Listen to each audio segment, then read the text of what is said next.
অনেকদিন পরে আজকে নিজের হাতে রেস্টুরেন্টের মতো ফ্রাইড রাইস আর থাই ফ্রাই করেছিলাম আপনাদের ভাইয়ার জন্য। আজকের এই রান্নার ফুল রেসিপিটাই আপনাদের দিয়ে দিলাম। হ্যালো গাইস, আসসালামু আলাইকুম, welcome to my new blog. আমি ফ্রাইড রাইস রান্না করার জন্য প্রথমে চুলায় গরম পানি বসিয়ে দিয়েছিলাম, লবণ আর সামান্য পরিমাণে তেল দিয়ে।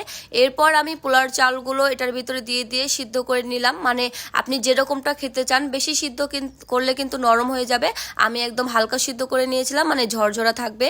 তো এখানে আমার সিদ্ধ করা শেষ। তারপর আমি এখানে ভেজিটেবলস গুলো নিয়ে নিয়েছি।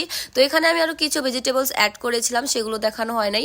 তো প্রথমে আমি একটি কড়াইতে কড়াইটা ভালো করে গরম করে তেল দিয়ে এরপর ডিমটাকে ফ্রাই করে নিব। তো আমি ডিমটাকে সুন্দর করে তেলে ফ্রাই করে নিচ্ছি। এর ভিতরে আমি সামান্য পরিমাণ লবণ দিয়ে দিব। ডিমটা ভালো করে ভাজার পর আমি একটা বাটিতে তুলে নিলাম। আর এই কড়াইয়ের ভিতরে এখন আমি রাইস রান্না করব। বাসায় যারা রাইস রান্না করেন তারা অবশ্যই এটা বড় কড়াইতে রান্না করবেন, তাহলে নাড়তে চাড়তে খুবই ভালো হয়।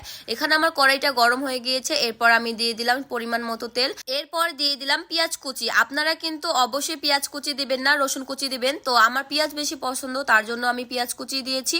এরপর পেঁয়াজটা হালকা ভেজে এরপর ভেজিটেবলস গুলো দিয়ে দেবো। এরপর ভেজিটেবলস গুলো আমি সুন্দর করে তেলে ভেজে নিব। আর এখানে কিন্তু আমি সবগুলো ভেজিটেবলস দেইনি, আমি বাঁধাকপি গুলো আলাদা করে রেখেছিলাম। এটা ভালো করে ফ্রাই হওয়ার পরে আমি বাঁধাকপিটা দিয়ে দেবো, কারণ এগুলোর সাথে আমি যদি দিয়ে দিতাম তাহলে বাঁধাকপিটা একদম বেশি পরিমাণে সিদ্ধ হয়ে যেত। দেখেন এখন আমি বাঁধাকপিটা দিয়ে দিচ্ছি। এখন এটাকে কিছুক্ষণ নাড়াচাড়া করলে সিদ্ধ হয়ে যাবে, বেশিক্ষণ লাগে না বাঁধাকপি সিদ্ধ হতে। হালকা ভাজা করার পরে যখন একটু হালকা কাঁচা কাঁচা থাকবে তার ভিতরে আমি রাইসটা দিয়ে দিব, কারণ বেশি সিদ্ধ করলে সবজিটা তখন রাইসটাও কিন্তু একদম নরম হয়ে যায়। তো হালকা সিদ্ধ করার পরে এখানে আমি এখন রাইসগুলো দিয়ে দিব। আর রাইসটা দেওয়ার পরেই আমি বাকি মশলাগুলো দিব, মানে সসগুলো দিব। আমার মনে হচ্ছে রাইসের পরিমাণটা একটু বেশি হয়ে গিয়েছে। আমি 1 কাপ চাল নিয়েছিলাম, মানে ফুলে একদম অনেকটাই হয়ে গিয়েছে। আপনারাও কিন্তু খুব সহজে ঘরে বসে আমার মতো কম খরচে ফ্রাইড রাইস রান্না করতে পারবেন রেস্টুরেন্টের মতো। রাইস রান্না করতে মেন জিনিস সস। এখানে আমি ডার্ক সয়া সস নিয়ে নিয়েছিলাম। আর এখানে আমি পরিমাণ মতো দিয়ে দিলাম, মানে যতটুকু প্রয়োজন ততটুকুই দিবেন। পর দিয়ে দিলাম টমেটো সস। এই টমেটো সসটা দেওয়ার পরেই কিন্তু রাইসের লুকটা একদম চেঞ্জ হয়ে যায়, মানে অনেক সুন্দর একটা কালার আসে। আর সস দিয়ে রাইস খেতে আমার খুবই ভালো লাগে, আর আপনাদের ভাইয়া তো খুবই পছন্দ, এটার কথা আর কি বলবো। এখানে আমি সসগুলো ভালো করে মিক্স করে নিব রাইসের সাথে। ভালো করে এটাকে মিক্স করতে হবে। তারপর আমি অনেক জোরে জোরে কড়াইটাকে নাড়তেছিলাম, বাড়ি দিতেছিলাম। এরপর আমি এটার ভেতরে ডিমগুলো দিয়ে দিব। ডিমগুলো দেওয়ার পরে আমি ভালো করে নাড়াচাড়া করে এটাকে পরিবেশন করব। ডিমগুলো দেওয়ার পরে অনেক সুন্দর একটা ফ্লেভার বের হয়েছিল।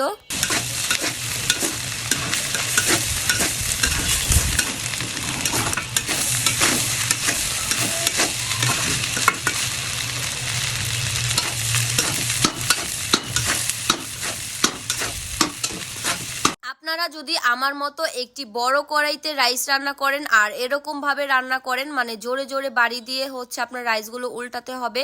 যদি এরকম করে রান্না করেন অবশ্যই রাইসটা খুব ভালো হবে। আমার রাইস রান্না করা শেষ। এখন দেখেন কি সুন্দর হয়েছে। আপনাদের ভাইয়ার জন্য আমি প্লেটটা সাজিয়ে এনেছিলাম। আর এখানে আমি থাই ফ্রাইও করেছিলাম, সেটা আমি আপনাদের দেখাইতে পারিনি, অন্য এক সময় দেখিয়ে দিব। এখন আপনাদের ভাইয়াকে খাওয়ানোর পালা। আর দেখেন সে খেয়ে কি বলে। ফ্রাইড রাইস পুরো একটা প্লেটার হয়ে গেছে রেস্টুরেন্টের। হ্যাঁ ও না, খায়া কো কেমন হইছে? অনেকদিন পরে বানাইছি।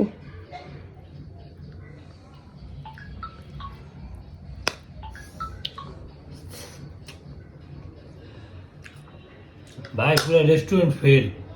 আর চিকেনটা খাও রাইসটাই পুরো রেস্টুরেন্ট ফেল। না, চিকেনটা নাওতে বুঝছো? রেস্টুরেন্ট ফেল পুরো। থাই ফ্রাইড রাইসটা আছে না, ফ্রাইড চিকেনটা আছে না, থাই বিদেশি তো হইছে না। মানে অনেক সময় তো আছে রেস্টুরেন্ট সিদ্ধ হয় না, এটা পুরো ভিতর থেকে সিদ্ধ হয়েছে। অনেকক্ষণ লাগাই পাচ্ছি যে দাদা। মানে পুরো রেস্টুরেন্ট ফেল। তো আমাকে বলেন, আমি কি রেস্টুরেন্টে যাই খাম? বাসায় এত সুন্দর খাওয়া থাকতে শুধু যদি রেস্টুরেন্টে টাকা নষ্ট করে লাভ আছে? ঘরে খাইতে কি টাকা লাগে না? রেস্টুরেন্টে খাইতে গেলে কম লাগে, বাসা খাইতে গেলে সরি মানে রেস্টুরেন্টে খাইতে গেলে বেশি টাকা লাগে, বাসায় খাইতে কম টাকা লাগে। কিন্তু বাসায় তো আয়না দিতে হবে জিনিসগুলো, তাই না? নাহলে বাসা কিভাবে পাকাই দিম? সব আমার বাসায় আইনেই দেওয়া। তুমি কে রাখছো? কোনো কিছু আনা এই জায়গায় সবই তো আনা। তো এই জন্য তো রেস্টুরেন্ট কেমন হয়েছে কও? পুরা অসাধারণ। আর আমার টাকা দাও। আমি এত কষ্ট করে বানাইছি, আমার টাকা দিব না? তো কষ্ট করে বানাই খাওয়াইতেছি, রেস্টুরেন্টে গেলে টাকা কত বেশি খরচ হইতো। তুমি রান্না বান্না করছো, এই জন্য আমি অসাধারণ করেছি। এটাই তো তোমার পারিশ্রমিক। ওইসে থাক, টাটা বাই বাই। বেশি বেশি করে খাওয়া মানে দোয়া করে দিলে সোজা খাবা না, তুমি খাও।